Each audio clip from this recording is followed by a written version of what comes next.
para hablar en contra del dictamen. Hasta por 5 minutos.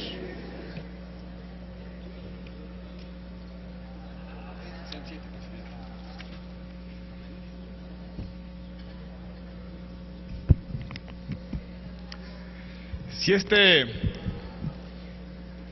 este Senado no puede por sí mismo producir un cambio, se está negando a sí mismo y está desapareciendo en los hechos. En la larga noche del autoritarismo priista, aquellos tiempos de la subordinación del Congreso a la voluntad del presidente, era muda e inútil la voz de la representación nacional. Nada podía hacer el Congreso para detener los mayoriteos. Nada podían hacer los parlamentarios para defender el patrimonio de las familias mexicanas. Solo, y en el mejor de los casos, dejar constancia en el diario de los debates de los males que la deuda, los impuestos recesivos y el gasto mal orientado habrían de producir inevitablemente en el futuro. Pero la pluralidad y la democracia han cambiado sensiblemente ese estado de cosas. No regresemos a esos tiempos diluyendo la capacidad opositora del Senado, ni dejando en otros la responsabilidad legislativa que a nosotros se nos ha encomendado.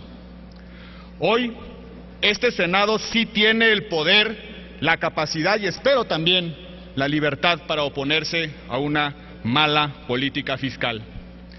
Los ciudadanos no le dieron al PRI la mayoría de este Senado, no se la demos nosotros con divisiones ni con recriminaciones. La democracia, señoras y senadores del PRI, también llegó para ustedes.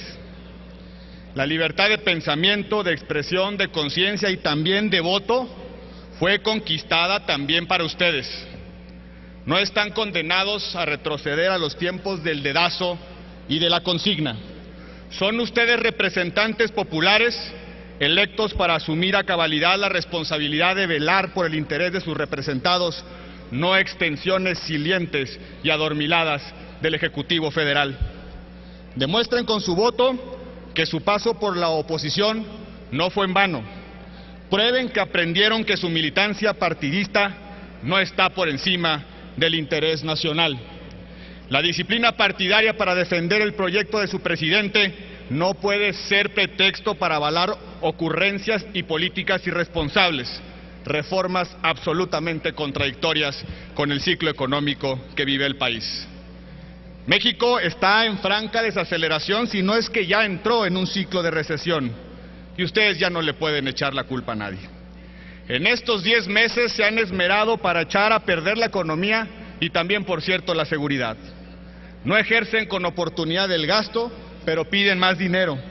Han sido incapaces para diagnosticar a tiempo los padecimientos de la economía mundial y, en consecuencia, para asumir políticas oportunas de estímulos fiscales. No tienen proyecto de infraestructura porque no tienen una visión clara de las inversiones que se requieren hacer para alentar el crecimiento y el desarrollo. El programa social más emblemático de su gobierno, la cruzada contra el hambre, es cuestionada en todas las evaluaciones que se le han practicado. A pesar de todo ello, a pesar de su visible incompetencia, van a rematar hoy la faena con esta reforma fiscal. Con su voto, señores senadores, van a dinamitar la competitividad de la frontera norte justo cuando empieza a recuperarse la actividad económica y el empleo. Que no les extrañe que pronto vuelvan los problemas de seguridad en los estados fronterizos como resultado de la falta de oportunidades. Es una verdadera contradicción que, por un lado, plantea una reforma energética para abaratar el costo de los combustibles y energéticos y atraer inversión productiva a nuestro país, pero por otro lado atenten contra la industria manufacturera que genera empleos con inexplicables modificaciones a su régimen fiscal. ¿De qué va a servir energéticos más baratos si ustedes le van a aumentar la carga fiscal a la industria manufacturera? Los dictámenes que van a aprobar también va a quitar esperanza a la frontera sur. El régimen especial es una medida para alentar el consumo y generar empleos en la entidad más pobre del país. El 40% de las ventas de la frontera chiapaneca la realizan ciudadanos centroamericanos. Chiapas, con el 16% del IVA que ustedes van a aprobar, va a perder competitividad frente al 12% de IVA de Guatemala, ahora que han entrado en plena vigencia tratados que liberalizan el comercio con Centroamérica. Por cierto, es verdaderamente paradójico que un gobernador emanado del Partido Verde Ecologista de México califica de infamia la homologación del IVA en las fronteras, mientras sus senadores en esta tribuna agradecen y reconocen al presidente por cobrar más impuestos y aumentar la deuda. Y es paradójico porque todo parece indicar que los gobiernos del Partido Verde no lo recompensarán ni con el pétalo de un fondito de capitalidad. Los senadores priistas de Tabasco, Campeche y Quintana Roo no han advertido que la homologación del IVA en la frontera sur va a afectar la competitividad y el empleo en una franja de 20 kilómetros. Sería bueno que los senadores de los estados fronterizos vinieran a razonar aquí, nombre por nombre, su voto en torno a esta propuesta. No hay peor política fiscal que la que es producto de las ocurrencias. No hay mayor irresponsabilidad que aparecer impuestos bajo la luna de las madrugadas parlamentarias. Y eso solo le sucede a un gobierno y a un partido que no tiene idea de rumbo, que no sabe qué fiscalidad quiere, que improvisa con el dedo levantado al viento. ¿O no es una ocurrencia un impuesto basado en la medida de densidad calórica que no supera ni la prueba de sentido común? ¿Saben ustedes, señores senadores, que van a aprobar un impuesto que les es aplicable a la avena seca, pero no a la avena con leche? ¿A la gelatina en polvo, pero no a la gelatina líquida? Esa es la ocurrencia que están ustedes a punto de votar. Pero no solamente van a destruir empleo desalentando la inversión y el consumo, también serán causantes de precarizar los salarios en el país, porque esa será la consecuencia directa e inmediata de eliminar la deducibilidad de las prestaciones no monetarias de los trabajadores. Hoy vienen aquí a estigmatizar como privilegios políticas fiscal para crear patrimonios en la clase media. Esas políticas fiscales sirven para que una familia pueda acceder a una vivienda, para comprar un coche, para que sus hijos puedan ir a una mejor escuela cuando el Estado falla claramente en la prestación de los servicios educativos. Hoy ustedes vienen a calificar como privilegios fiscales lo que a toda la clase media en este país le cuesta mucho trabajo y horas de trabajo esforzado. La miscelánea fiscal que ustedes votarán, pero no defienden, solo tiene un propósito: enviar un mensaje a los mercados de que hacen esfuerzos por aumentar los ingresos tributarios para que el crecimiento de la deuda no parezca como lo que en realidad es, una vuelta irresponsable a las recetas generadoras de crisis. Pero en este Senado podrá haber consigna en algunos, pero ya no silencio. Ningún eufemismo retórico les va a permitir evadir su responsabilidad. Su voto a favor de estos dictámenes es por subir los impuestos y por aumentar la deuda sin compromisos, esfuerzos ni mandatos firmes por ejercer mejor el gasto. No tienen derecho, señores senadores, a votar esta reforma fiscal. Y no tienen derecho porque no fueron a elecciones con estas propuestas. La única responsabilidad de honor de un parlamentario es hacerse cargo de sus propuestas. Si ustedes quieren esta reforma fiscal, pospónganla y vayan a elecciones en el 2015 proponiendo aumento de impuestos y aumento de la deuda. Han tenido desde el pacto y más allá del pacto la cooperación de este Congreso.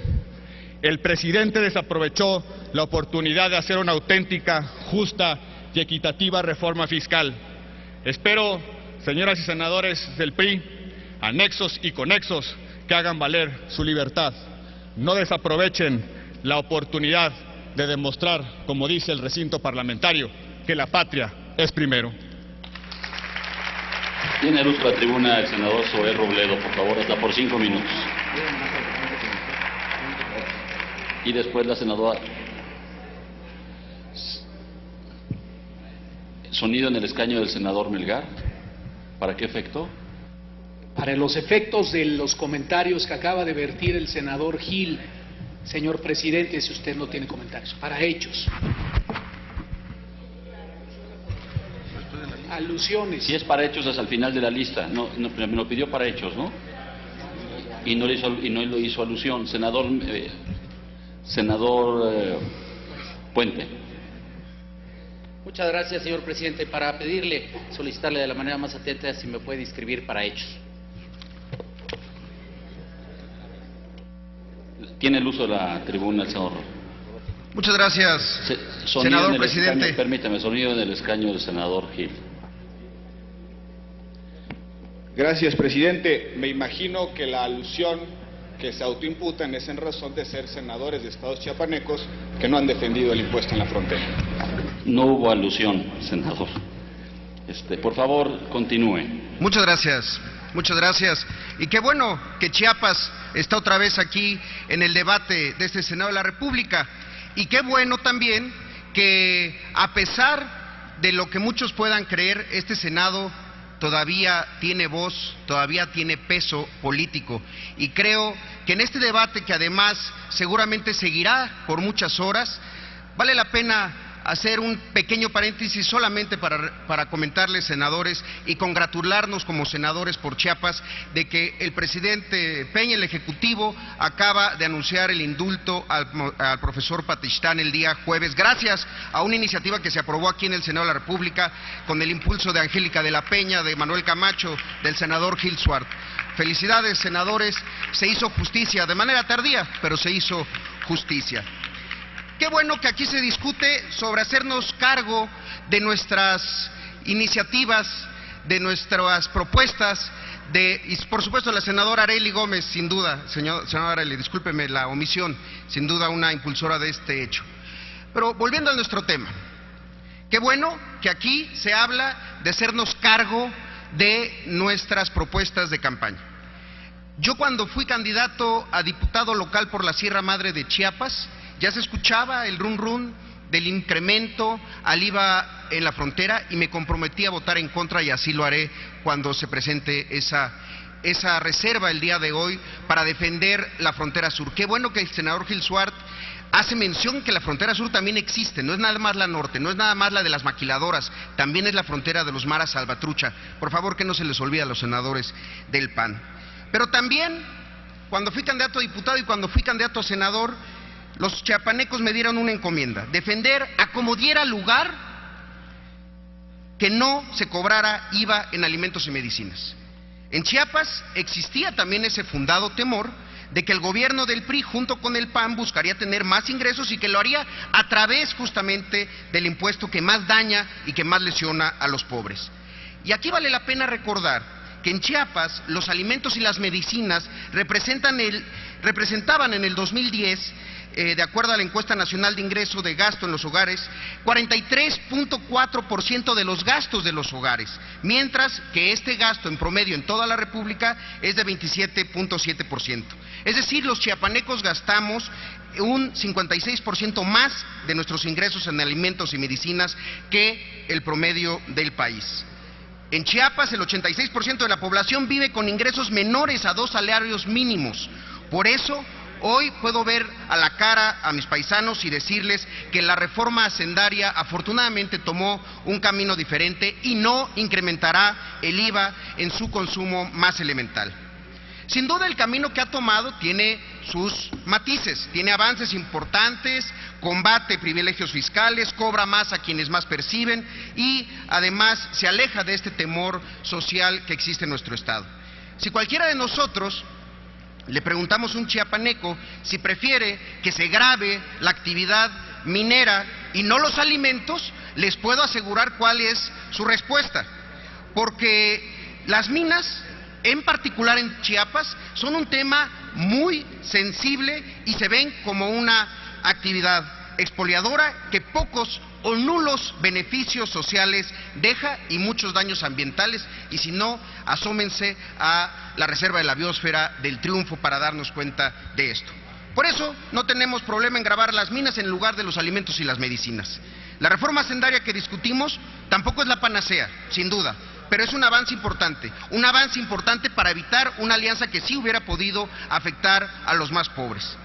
Esta iniciativa, esta reforma, retoma la idea de que la política fiscal sea progresiva, elimina privilegios añejos que se consideraban ya casi como derechos, se crean nuevos impuestos, sí, pero son actividades no productivas y a sectores que afectan a la salud, y vincula a la política económica como motor de crecimiento.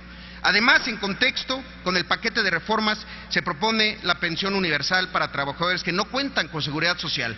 Esto en Chiapas implica el 80% de la población, porque solamente el 20% de la población en Chiapas tiene esa cobertura. ¿Cómo vamos los chiapanecos a votar en contra de eso?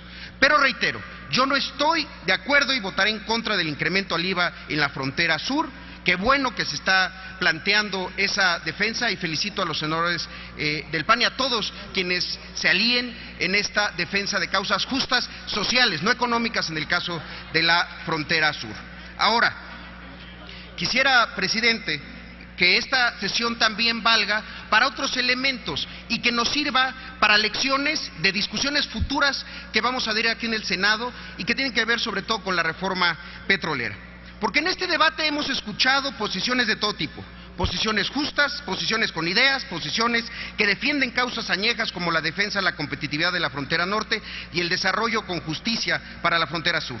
Pero también aquí, en esta tribuna, hemos escuchado la voz de los intereses. Hemos escuchado la voz de los intereses de las grandes empresas, los intereses de las industrias que ven en riesgo sus ganancias, pero que anteponen esos intereses al interés de las mayorías y de los que más necesitan en este país. Por esa razón, senador presidente, le quisiera solicitar en este momento que instruya a la Secretaría para que dé lectura al artículo 298, numeral 2 del reglamento del Senado de la República, con objeto de ilustrar a esta Asamblea de nuestras obligaciones en materia de cabildeo. Se lo solicito, presidente. Cómo no, señor senador Zoé Robledo, pido a la Secretaría que dé la lectura al artículo 298 de nuestro reglamento.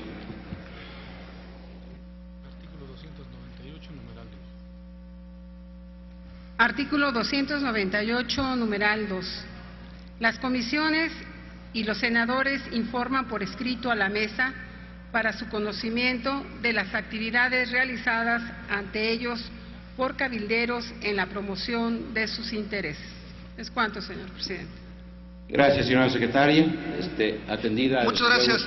Y petición. concluyo y le he pedido esto a la presidencia, que diera lectura de esta disposición, porque este debate debe de servirnos para que tengamos en cuenta que el cabildeo es una actividad que está regulada en este Senado de la República y que exige transparencia y que exige rendir cuentas y que exige espacios para no generar sospechas. Por eso solicito a la mesa directiva nos solicite a todos los senadores un informe correspondiente que además estamos obligados a dar de con qué particulares nos hemos reunido y se informe a todos y cada uno de los senadores y a la sociedad sobre nuestras reuniones, sobre los acercamientos que hayan tenido. Repito, no son ilegales, pero tenemos la obligación de transparentarlos. Si un senador se ha reunido con algún cabildero de las minas, de la industria refresquera, de las maquiladoras, que lo diga y lo transparente, porque está aquí en este reglamento.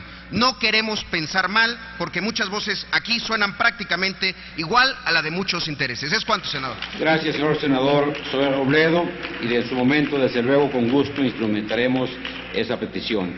A continuación, se le concede el uso de la palabra a la senadora Rosa Adriana Díaz Lizama, del Grupo Parlamentario del Partido Acción Nacional. Con el permiso de la mesa directiva, senadores y senadoras, una nación que intente prosperar a base de impuestos es como un hombre con los pies en un cubo tratando de levantarse tirando del asa. Sir Winston Churchill.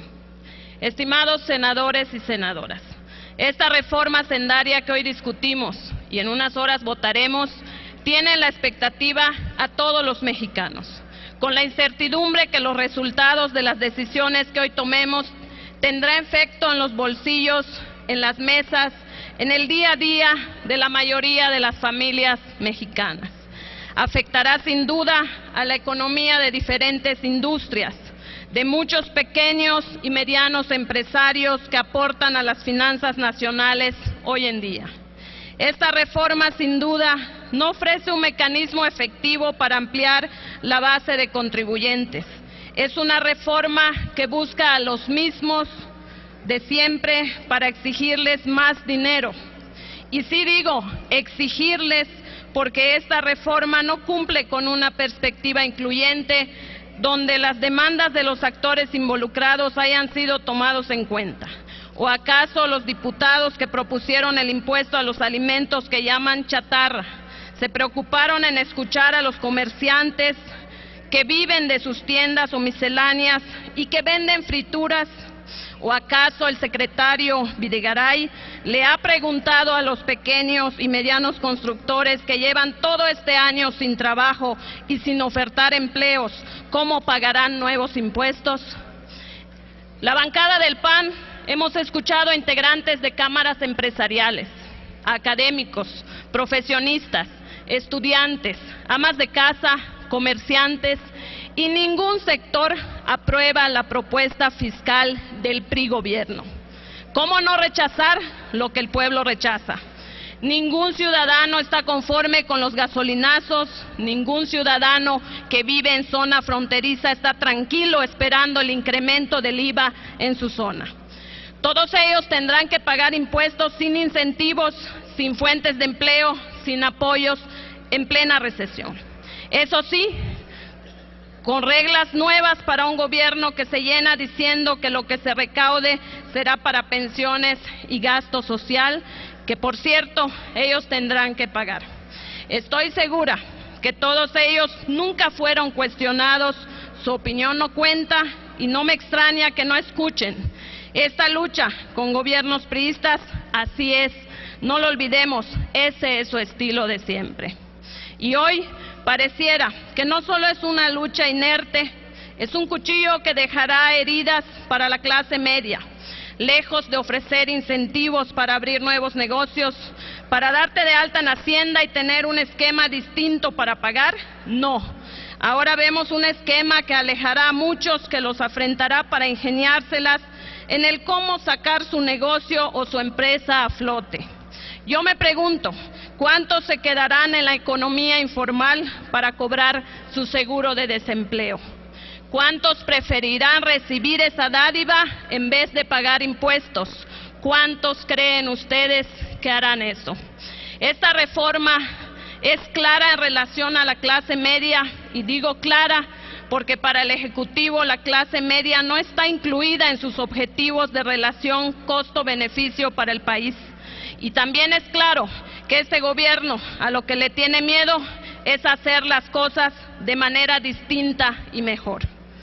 La presente es una reforma anticlimática para una economía prácticamente en recesión, pues inhibe la inversión, desalienta el consumo y compromete la generación de empleos. La economía va de mal en peor. No se necesita ser economista para saberlo. No vemos para cuándo la recuperación. El costo de la decisión de votar a favor de esta reforma será alto para cada mexicano que lucha día a día por tener una vida digna. Nuestro voto será en contra de las presentes reformas y leyes. No vamos a solapar las ocurrencias de un gobierno improvisado. Es cuanto, presidente.